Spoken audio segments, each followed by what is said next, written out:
I think we can start. So, good evening, friends.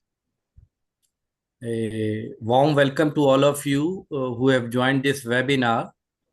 And I extend my sincere thanks to SfHFT team for bringing this important topic about how to manage lung transplant patients and complication in the ICU. We know that there's a huge burden of the disease and advanced respiratory failure in our country, and transplant is a viable treatment option. And the long-term outcome of any graft, whether it is heart and lung, also depends upon how we manage these patients in early post-operative period. So we have an esteemed team of Apollo Heart and Lung who is going to present their experience and a topic about how to manage these patients and how to address these complications in the ICU. So I invite Dr. Arjun Ashok, who is a consultant anesthetist and runs the thoracic transplant program at Apollo Chennai. This session is also moderated by my colleague, Dr. Govini. We all know that he is an esteemed thoracic surgeon at Global Hospital, and Dr. Talha is from Mumbai. So over to you, Dr. Arjun. Thank you so much, Dr. Basha. Good evening, everyone. My name is Dr. Arjun Ashok. I'm a consultant cardiac anesthetist working in the Department of Heart and Lung Transplant in Apollo Hospital, Chennai. Today, we'll be discussing early post-lung transplant complications in the ICU. We'll start off first with a case presentation and then followed by a discussion on the complications that can happen in the ICU. So our patient was a 58-year-old male, O positive, height 190 centimeters and weight 94 kgs. He was working in the Neyveli Lignite Corporation for 40 years. And known case of type 2 respiratory failure, ILD, uncontrolled diabetes, hypertension, and was on continuous oxygen support. He was maintaining saturation of 95 to 98 with 8 to 10 liters of oxygen at home. And he was on nighttime BiPAP support as well. His pre-op echo was normal, mildly elevated PAH, normal RV function. Right heart cath study was normal. The angio showed mild coronary artery disease, and the rest of the workup was normal. So this was the timeline. So he was initially admitted on April 19th for an exacerbation of his ILD, was managed with BiPAP support and antibiotics and discharged, and then was put on emergency VV ECMO on July 5th, due to worsening distress and hypercapnia. Subsequently, he underwent a bilateral lung transplant on August 16th, and then was finally discharged on October 23rd, after a long and eventful post-operative period. So this was his pre-op chest X-ray. This was taken 2 days after initiating VV ECMO. And this was one of the early mobilization sessions that we had.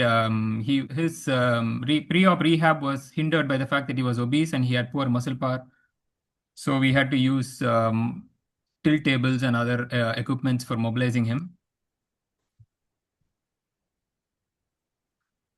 These were his pre-op issues. He had recurrent sepsis episodes requiring inotropic support and multiple antibiotics.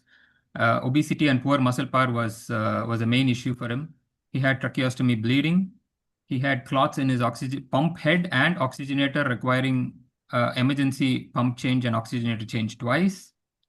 And also developed hemolysis and rise in delta P at the time of his oxygenator change. And then he also had a spontaneous arterial bleed in his abdomen presenting with rectus sheath hematoma twice. CT angio showed spontaneous arterial bleed in the inferior epigastric artery and the lumbar arteries, and he underwent embolization for that. So all these were his pre-op issues. Post-operatively, he had persistent bleeding requiring re-exploration and VAV ECMO support. He had grade 3 PGD. multiple sepsis episodes requiring post-op ECMO and also mobilization issues.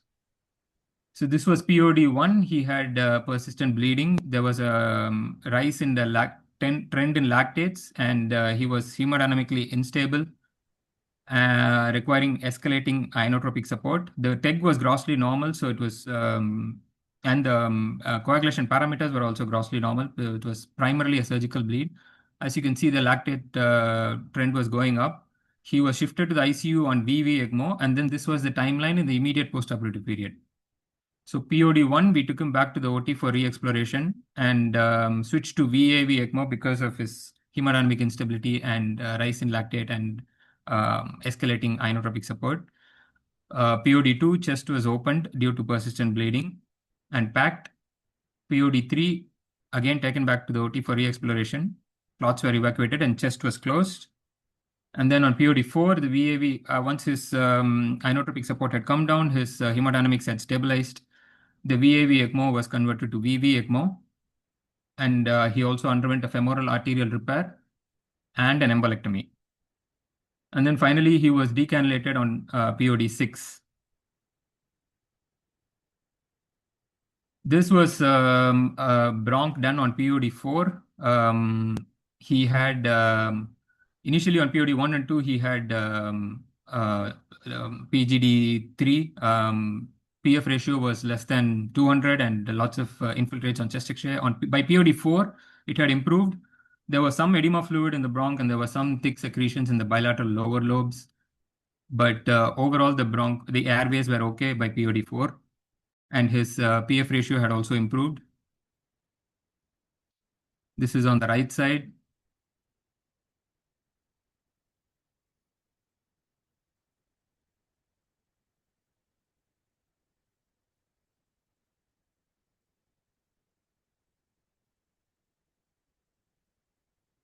The anastomotic site on the right and left looked okay. This was the anastomotic site on the right.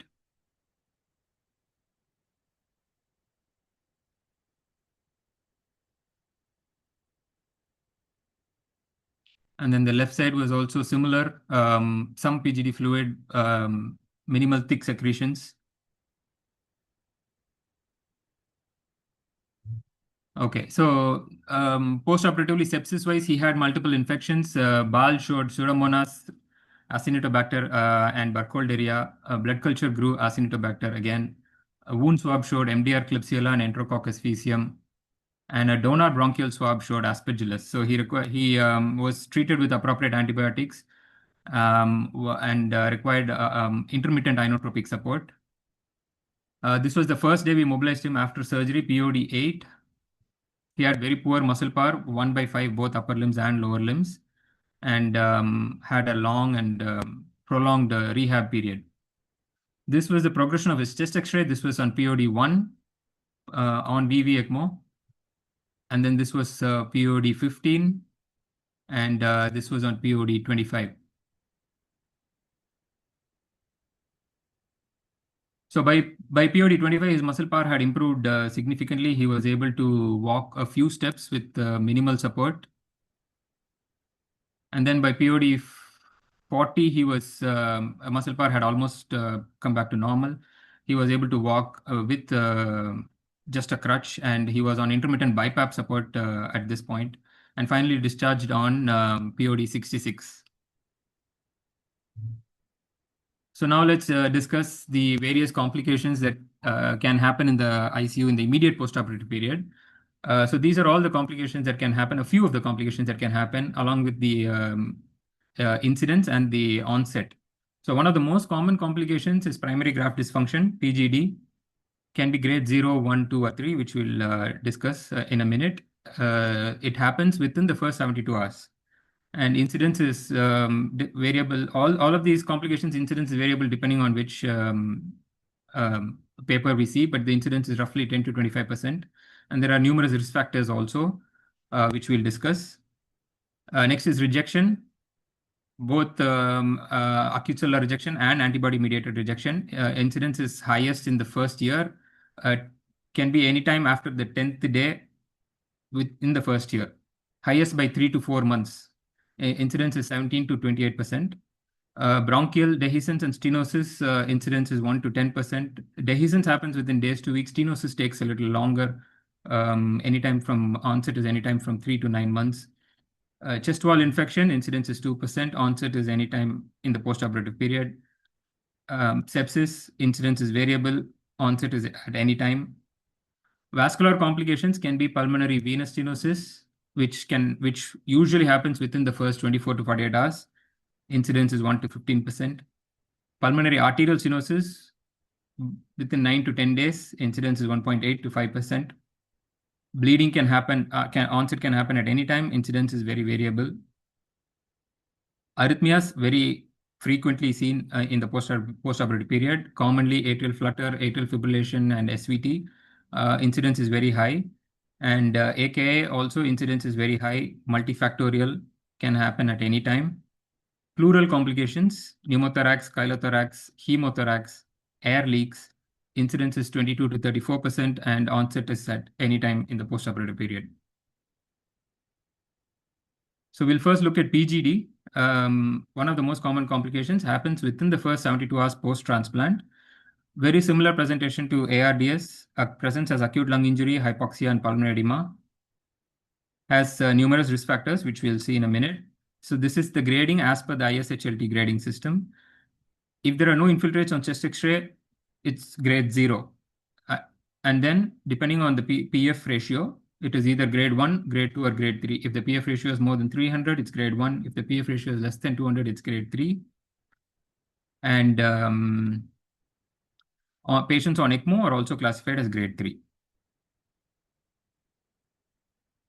So the risk factors for PGD can be either donor related, like age, prolonged mechanical ventilation of the donor, aspiration pneumonitis, ventilator associated pneumonia. Recipient related factors can be either high BMI or heart disease or elevated pulmonary arterial pressures. And surgical factors can be either single lung transplant, prolonged ischemic time, multiple blood transfusions, and the use of cardiopulmonary bypass. Management is, again, similar to ARDS. Mild PGD, supplemental oxygen is usually sufficient.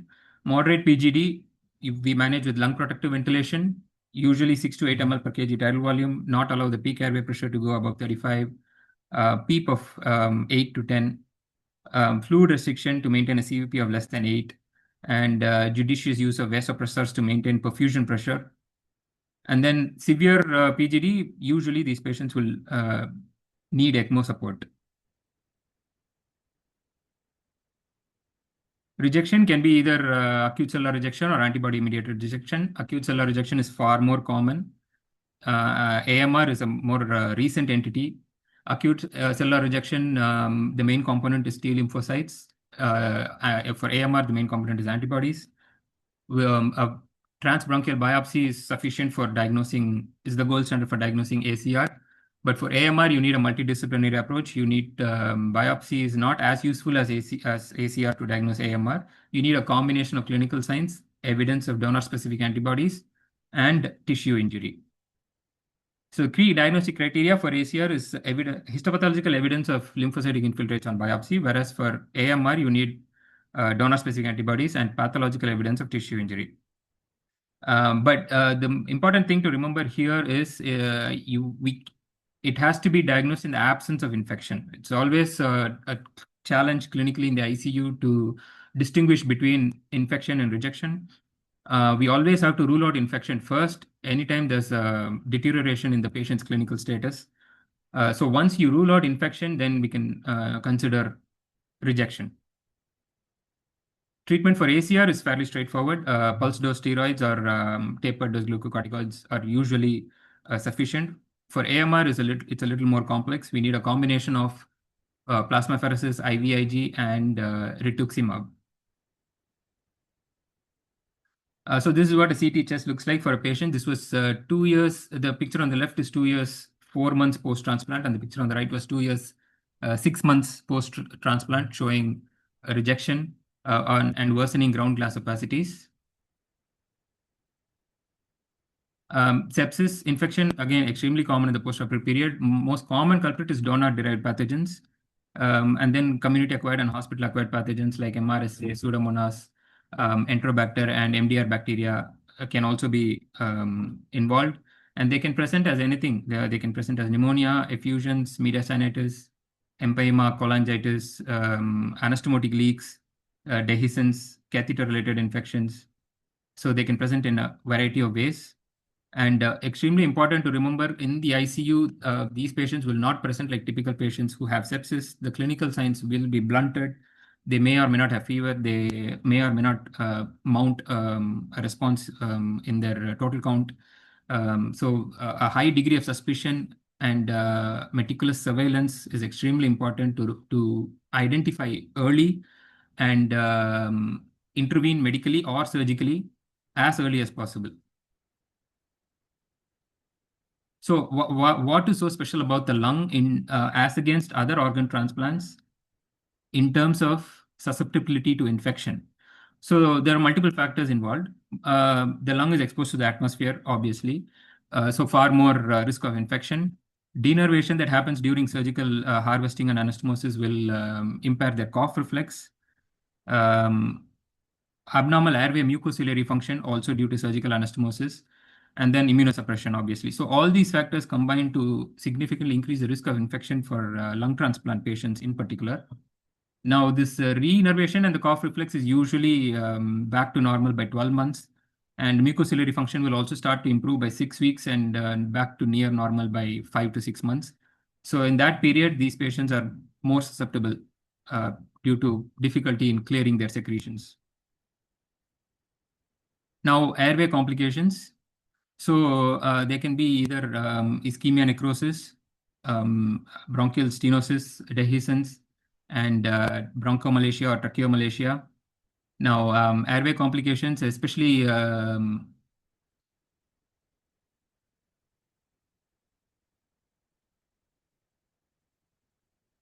airway complications are very common because of ischemia necrosis, which happens due to impaired blood supply. So during harvesting, the bronchial blood supply is interrupted, and then by 2 to 4 weeks, the bronchial blood supply is reestablished by collaterals from the pulmonary artery. But until that time, they are especially vulnerable to ischemia necrosis, and lots of airway complications happen due to this impaired blood supply and/or surgical techniques. So dehiscence, 1 to 10% in lung transplant recipients, typically occurs 2 to 4 weeks after the transplant. Donor lung bronchi are susceptible to ischemia because of lack of bronchial circulation, leading to ischemia necrosis. And they can present with dyspnea, persistent air leak, or inability to wean from mechanical ventilation. So this is what it looks like on bronchoscopy. We look at the anastomotic sites or any other sites for either dehiscence or fistulas, and can be confirmed on CT also. You can present with the air leak through the ICD. Stenosis, most common airway complication, affects 4 to 24% of recipients. Usually happens by 2 to 9 months after lung transplant. Now, the incidence of stenosis has come down because of improvement in surgical techniques and the use of end-to-end anastomosis with a running suture. So this is what it looks like on bronchoscopy. And usually balloon dilatation and/or stenting is the treatment of choice. Vascular complications, pulmonary venous stenosis happens within 24 to 48 hours. Incidence of 1 to 15%. Patients will present with the congestion in the area of the lung that is drained by that vein. This is early onset as compared to arterial stenosis, which will happen by 9 to 10 days. And patients can present with unexplained hypoxia and persistent pulmonary arterial hypertension. Cardiovascular arrhythmias are extremely common in the postoperative period. Atrial flutter, atrial fibrillation, and SVT are all very common. Incidence is very high, occurring 25 to 35%. A gold standard of treatment is rate control and antiarrhythmic medications. And then shock is also common in the postoperative period. Vasoplagia resulting in shock is common in the postoperative period. Vasoplagia is basically loss of vasomotor tone. Patients will have hypotension refractory to extremely high doses of inotropes and vasopressors with a normal to high cardiac index. And oftentimes, ECMO is the only way to support these patients. Pleural complications, all of these are fairly common: pneumothorax, air leaks, hemothorax, chylothorax, and empyema. Management depends on the particular complication. So finally, a take-home message. Now, so numerous complications can happen in the immediate postoperative period. PGD, very common, happens within 72 hours.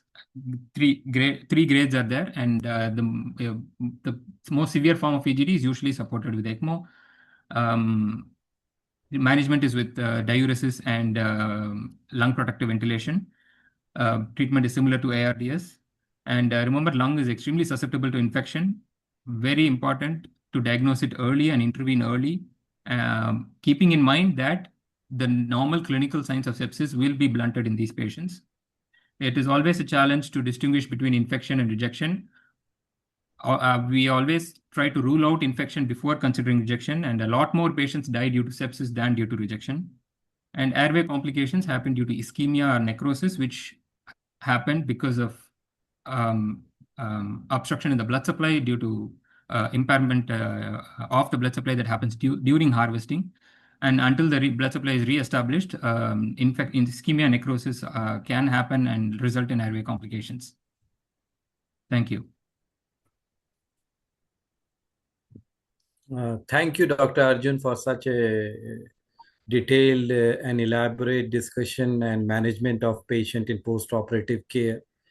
And indeed, it is a quite challenging case which you have presented, and it shows the grit and the competency of the treating team to make a successful outcome in a patient like this. So I have a couple of questions before I ask Dr. Govini. Good evening, sir. I am there, Basha. You please take over. Any Yeah. questions from your side? No, it's a good presentation. It's been covered very widely. Yeah. But there are few other complications also do happens. One is the phrenic nerve injury, which you have to be very carefully dissect around mediastinal areas whenever you do the pneumonectomies. That is a one vital things always everyone should keep in mind. Because of this, you'll have the diaphragmatic palsy, then post-operative recovery, it will be delayed because of the diaphragmatic palsy, especially the unilateral diaphragmatic palsies.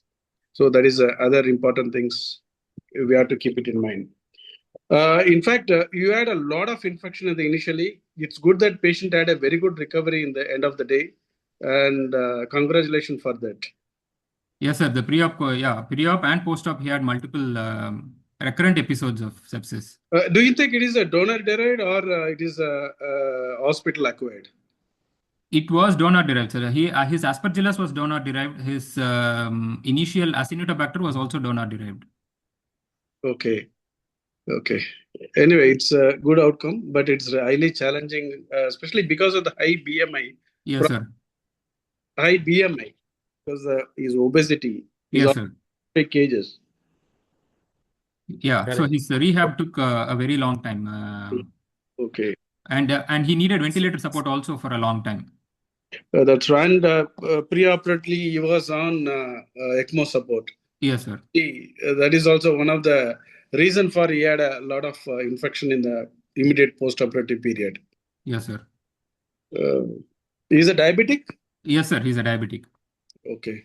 And second thing is, how is his renal things in the post-operative? Whether you need to do a dialysis for him in the immediate... No, sir. No, sir. Touchwood, his kidney function was maintained throughout.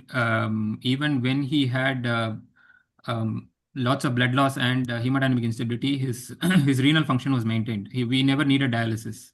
Yeah, then he is lucky because yes, with a lot of transfusion and then using multiple antibiotic, definitely kidney will tank in yes, some. Sir.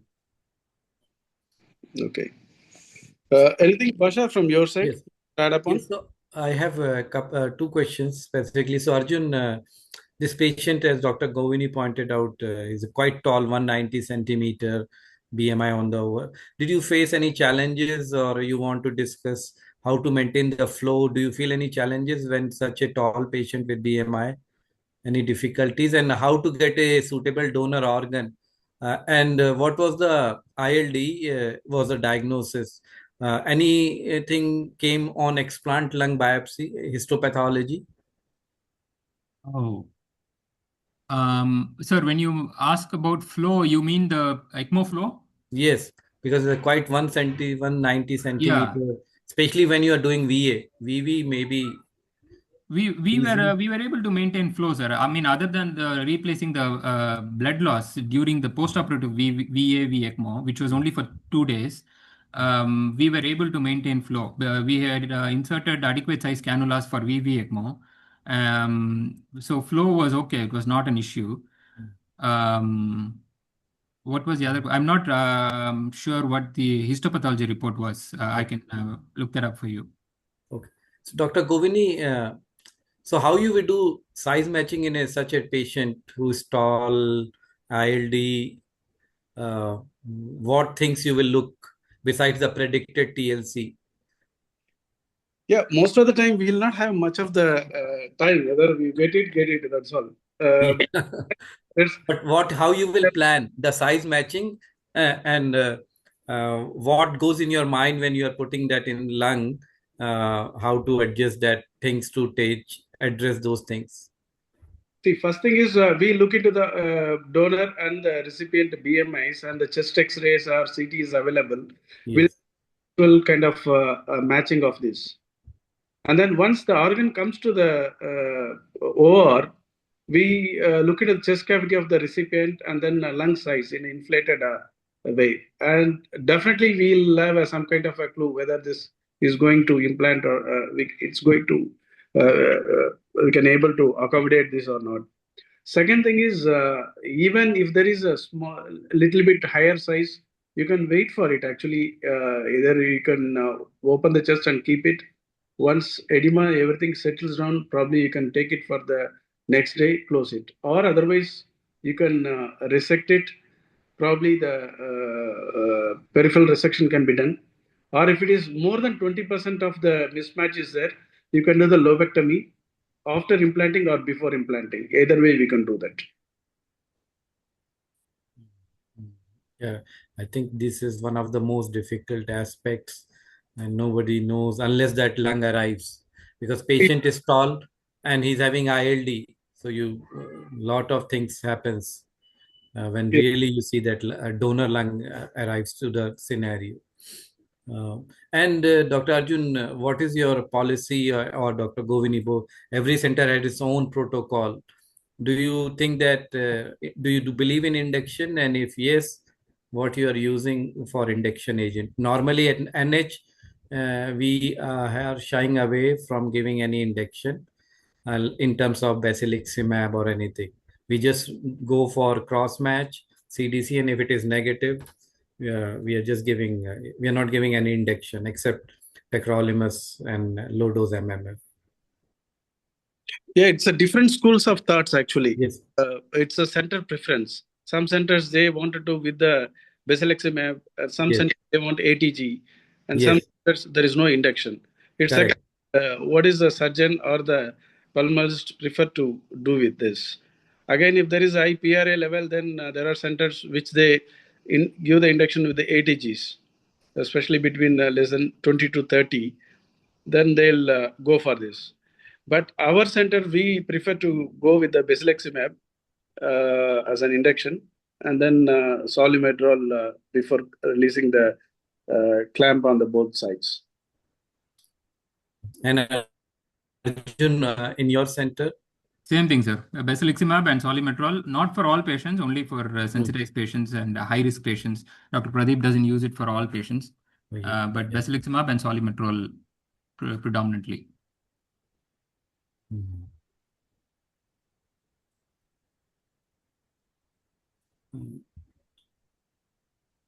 Any questions from audience? Yeah, so Dr. Amresh Rao, he's asking, do you believe in routine, any protocol biopsies, and how you do it in your ICU, the bronchoscopy? Yeah, One biopsies. is for toileting, Yeah. one is for airway toileting bronchoscopy, and other is looking for rejection. So I think both are a little bit different. Maybe you can tell us your experience. We don't have a set protocol, sir. We try to do Yeah. more frequently early in the post-operative period. For example, yesterday's case, it was straightforward patient. We do one we do one on table after anastomosis. We do one if we are planning to extubate on day 1 or day 2, pre-extubation. And then after we extubate, it is only on a as needed basis, but we try to do at least one every 2 weeks. If there is no other indication, if there is no signs of sepsis, if we don't need to clear secretions, if we don't need to do toileting, we do one every 2 weeks, send a ball, and then stop. So there's no set protocol. It is on a as needed basis. Yes. Yeah. I think most of us are following same thing, that one is surveillance for rejection, and it all as you described. Maybe we do that, or we do based on as needed basis. But Based on sometimes cystic if they are cell. having frequent infection, poor cough reflex, Yes. and we do more often for toileting. So there are two different rules. And looking for a, if somebody is having as well as some airway issues, so you keep clearing those secretions if there is some early dehiscence and all, and treat it more aggressively.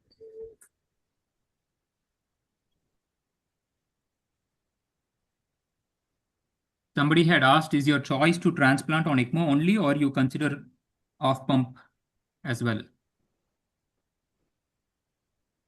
We in this center in Apollo, all the patients that we had done except one were already on ECMO preoperatively. They were bridged to transplants. But we always try to perform the transplant off pump whenever it is possible.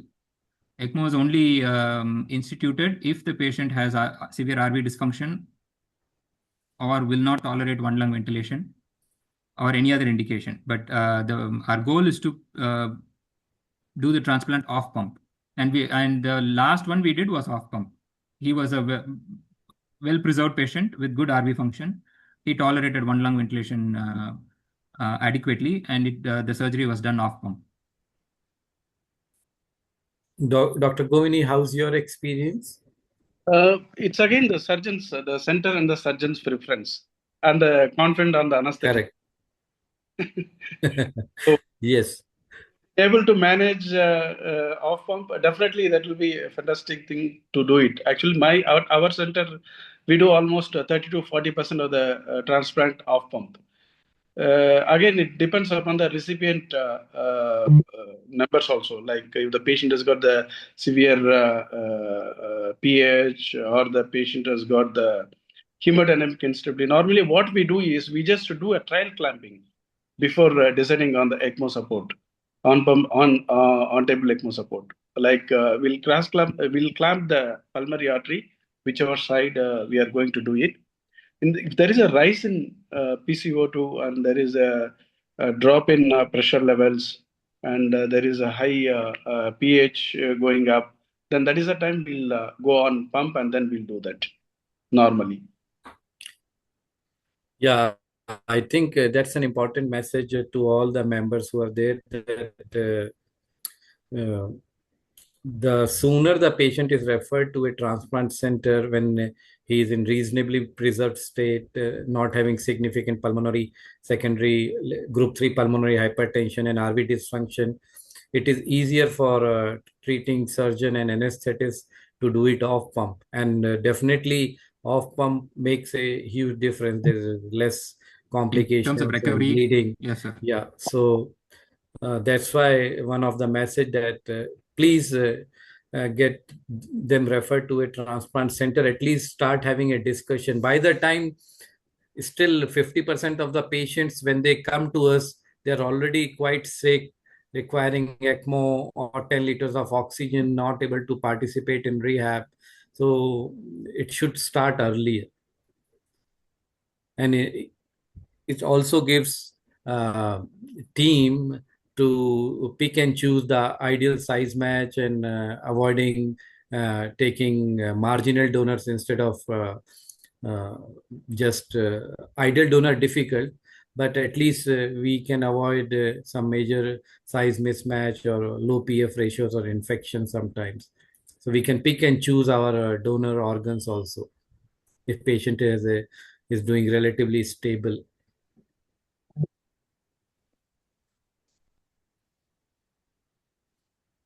So what is the how you're able to, are you using cell savers doing the ECMO support? Yes, sir, for all patients. Okay. And for this patient, we didn't transfuse at all. For the last patient, we did off-pump bypass. We were able to do it off-pump and didn't require any transfusions. We used the cell saver for all cases. So you brought one important question, Dr. Govini. So like this patient who is on a prolonged ECMO, so they are colonized with infection in the airways. So what precaution you will take when you are doing these patients using cell saver to prevent the contamination?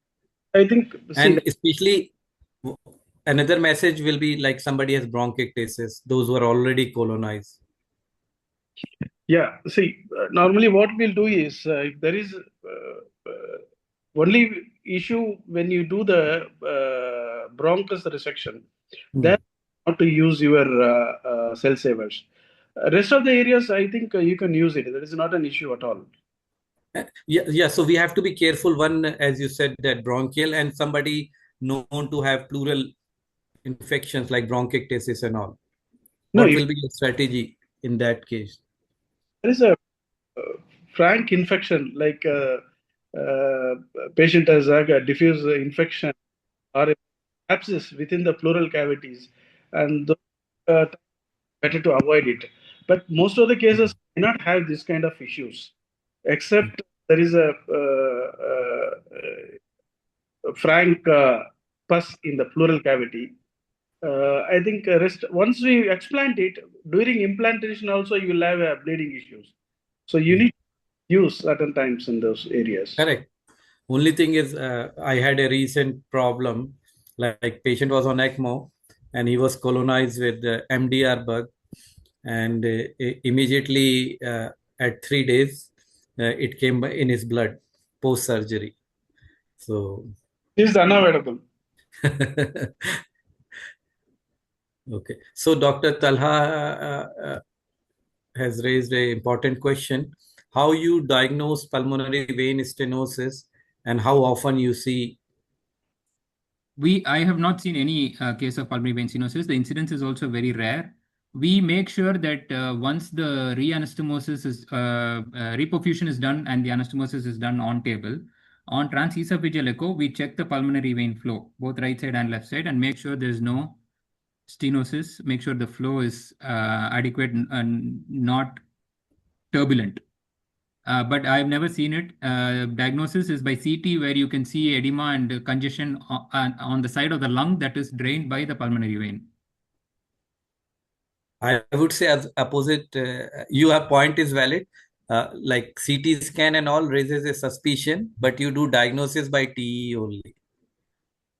CT scan gives you a clue and those things. Yeah. And fortunately, in current Indian scenario, all of us, Dr. Govini, Dr. Julius, all of them are well trained cardiac plus thoracic. So we hardly see any pulmonary artery or venous issues, luckily. It's mainly infection and airway, which is the major crux of the problem. Yeah, but whenever you choose a size disparity, you have to be very careful in doing the anastomosis also. Especially when heart and lung teams are there. There is a different teams which has been taking the heart and lungs. Those times we'll have a smaller LA curves. So in those conditions, always Yes. pericardium and reconstruct with that. So once you reconstruct and then do an anastomosis, you will not have this kind of a complication. Probably the stenosis in most of the time. So we do these kind of we face these kind of issues around 5 to 10% of the cases, but we do reconstruct with the pericardium. to avoid this. Yeah, excellent discussion going on. Again, one question from Dr. Amresh.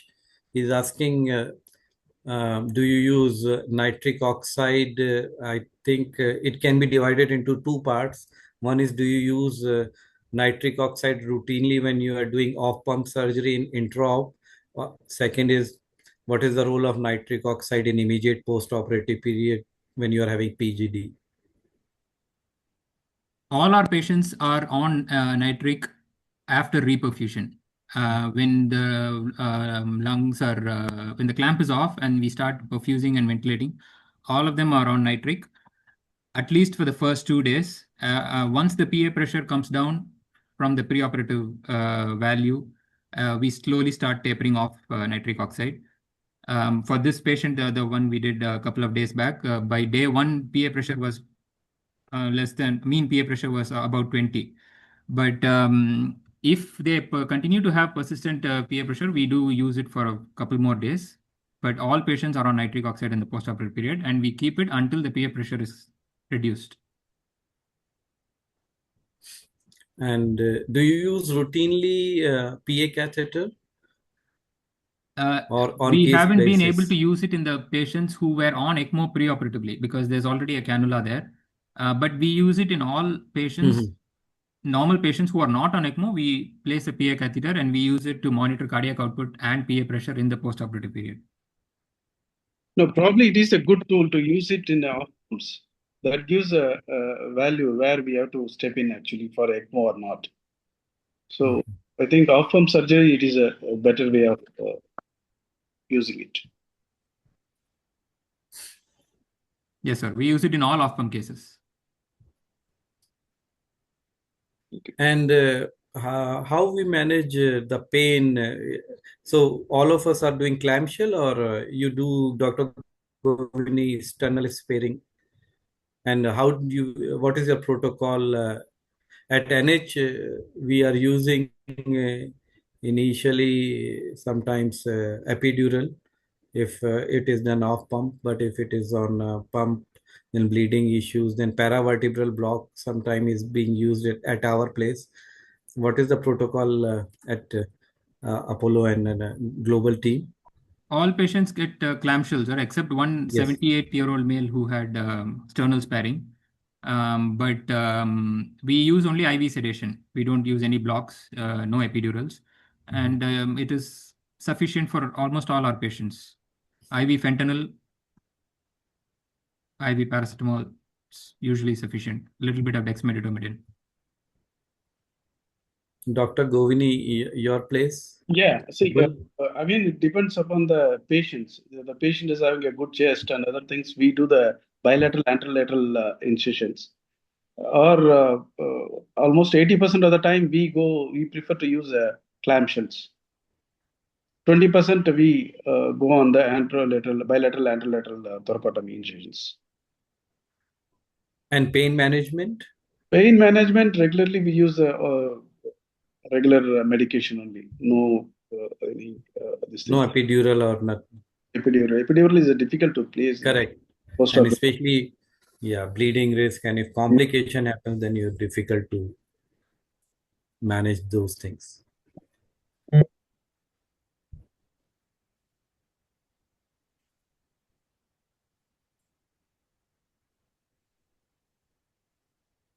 Another question from Dr. Adi Kishore is he's asking about how to manage diagnose patient of AMR, role of extracorporeal photopheresis, azithromycin, and montelukast. AMR is quite difficult to diagnose and difficult to treat. Mainly, role of azithromycin and montelukast is when you are having cellular chronic graft rejection. And also there are some different types of chronic graft rejection. One is BUS and one is RAS. There is some role. So all of these therapies, extracorporeal, azithromycin, montelukast, have some role in chronic allograft dysfunction. these are quite expensive extracorporeal photopheresis. And although it again depends upon center to center, some transplant center routinely use this, but for time being, it is based on individual transplant protocol. There's no, if it is really AMR, then we have to do plasmapheresis, and then 4 to 5 sessions of plasmapheresis, then IVIG, and later on ATG to suppress those T cells and B cells. So again, it's very difficult to diagnose, especially you need to have probable possible based on your donor derived, whether patient is having DSA, biopsy and all. While Dr. Adik, what he's asking is predominantly for chronic rejection treatment options. Not so great, but it's still worth trying if somebody is having graft rejection. Most important thing is we have to rule out, make sure it is not ACR, which is easily treatable, or some airway complications, which can sometimes mimic as the graft rejection. Any other comments from How frequently you will get? How frequently you see AMR, Basha, at your center? We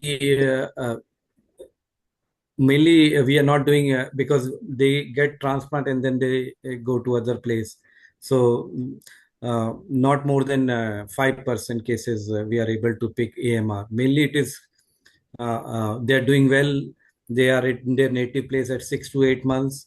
Then they develop some viral infection, and or 1 year, 2 year, they present with chronic rejection because most of them are not in Bangalore. Okay.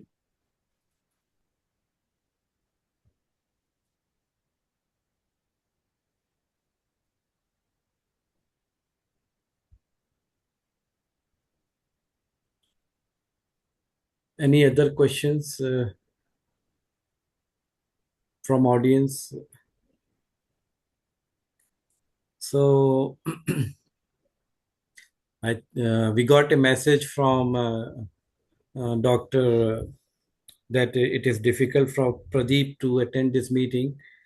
However, it was a great, fantastic discussion, and we appreciate your comments, Dr. Govini and Arjun. Well done, and your team is doing an excellent job. Thank you, sir. Now, Dr. Tala, please, your final comments before we wrap up. Thank you once again. As a cardiologist, I could follow the whole discussion without getting bored, and I got the take home point. So that should be a big compliment for the speaker and the moderators as well. So great job. Thank you once again, Dr. Arjun and your team, for accepting the invitation. And for making it so easy to follow for us.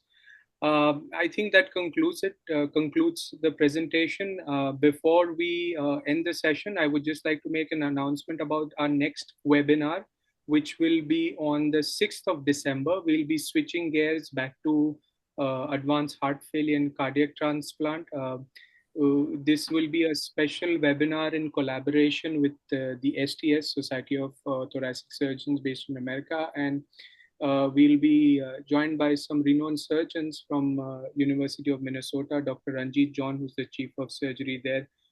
They will be sharing their long-term experience on LVADs. Also, we'll have a special speaker from Germany talking about non-conventional surgical approaches for VAD, meaning not through the sternotomy, but through the lateral thoracotomy approach. So please stay tuned and look out for our next emails and flyers about the next webinar. Thank you once again. Thank you all the viewers for tuning in. Thank you.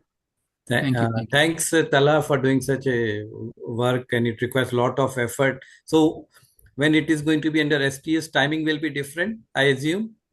No, we'll try to stick to the same times. We are still working with them in trying to get some kind of mutually, a time which works for both the Indian and the the American speakers. We'll probably have it somewhere, maybe a little bit later in the evening, our time, so that it's early over there in the morning.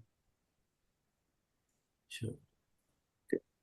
There's one question I think let's answer quickly and then we can log off.